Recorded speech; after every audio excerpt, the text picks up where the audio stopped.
अध्यात्म और ज्योतिष के तमाम दर्शकों का आज के कार्यक्रम में बहुत बहुत स्वागत और अभिनंदन। जीवन को कैसे सरल, सहज, सुगम बनाया जा सके, इसके लिए हमारा लगातार प्रयास है।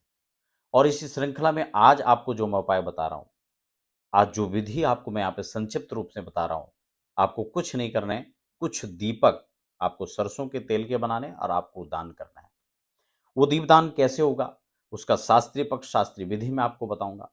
साथ ही साथ इस प्रकार से जो भी जीवन में तमाम प्रकार की समस्याएं चल रही हैं, उससे कैसे मुक्ति पाया जा सके, इसके लिए भी ये उपाय हो सकता है। तो नए दर्शक हैं तो फटाफट चैनल को सब्सक्राइब कर लीजिए, साथ ही बेल आइकन प्रेस कर लीजिए, ताकि आने वाले समय में भी अध्यात्म, ज्योतिष, वास्तु या कुछ इसी प्रकार के सरल उपाय आपको हम बता सकें, उसकी वीडियोस आपको मिल सके। देखिए, कार्तिक का एक जो महात्म है वो बहुत विशेष है अपने आप में। उसमें भी जो चतुर्दशी है, यम चतुर्दशी इसको हम कहते हैं, छोटी दीपावली जिसको आप मासा में कहा जाता है, इसी का नाम नरक चतुर्दशी भी है। यह अपने आप में एक विशेष दिन है जब आप अपने जीवन से भय को समाप्त कर सकते हैं। भय कई प्रकार का हो सकता है। भय मृत्यु का हो सकता है, भय धन का हो सकता है, भय आपको अपने कैरियर का हो सकता है, भय आप दाम्पत्य जीवन का हो सकता है, भय संतति को लेकर के हो सकता है, आने वाले समय को लेकर के हो सकता है। ये ज्ञात अज्ञात भय, मन में एक नेगेटिविटी जो बनी हुई है, एक नकारात्मकता, एक नकारात्मक सोच, इसको कैसे दूर कर सकते हैं? इसी उपाय से आपके बहुत सारे काम बनने वाले हैं। जो भी आपकी कामना है, जो भी भावना है, उपाय एक ही करना है, संकल्प एक ही रखना है। आप अपने मन में उस संकल्प को, जो आप चाहते हैं, उसको आप अपने मन में संकल्प करें। और चतुर्दश यमों का पूजन आपको करना है। अब आप कहेंगे हमें तो पूजा आता नहीं, कैसे करना है?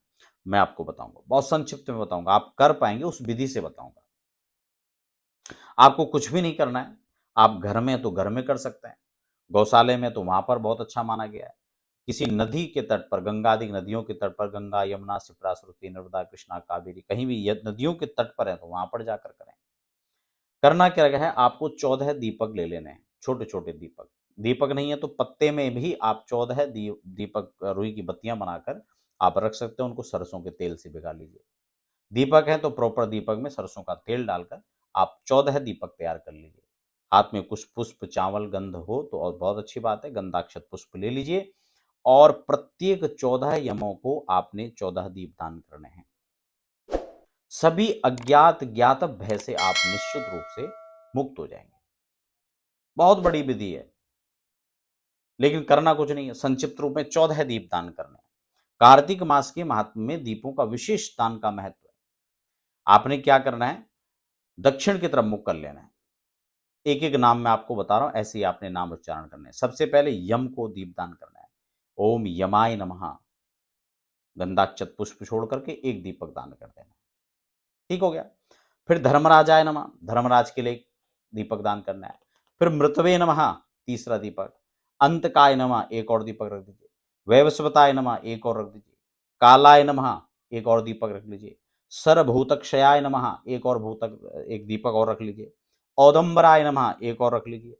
दधनाय नमः, एक और दीपक दान कर दीजिए। नीलाय नमः, एक और रख लीजिए। परमेष्टिने नमः, एक और दीप दान कर लीजिए। ब्रिकोदराय नमः, एक और दीप दान कीजिए। 13 दीपक चित्राय नमः और चित्रगुप्ताय नमः, ये 14वां दीपक। 14 यमों के लिए आपने 14 दीपदान करने हैं। गंधाक्षत पुष्प छोड़ करके प्रेम से उसको नमः, चित्रगुप्ताय नमः, सबको नमः करके प्रणाम करके आपने एक एक दीपदान। नदी में है तो नदी में, नहीं तो गंगा तट पे आप क्रम से उनको रख करके दीपदान कर सकते हैं।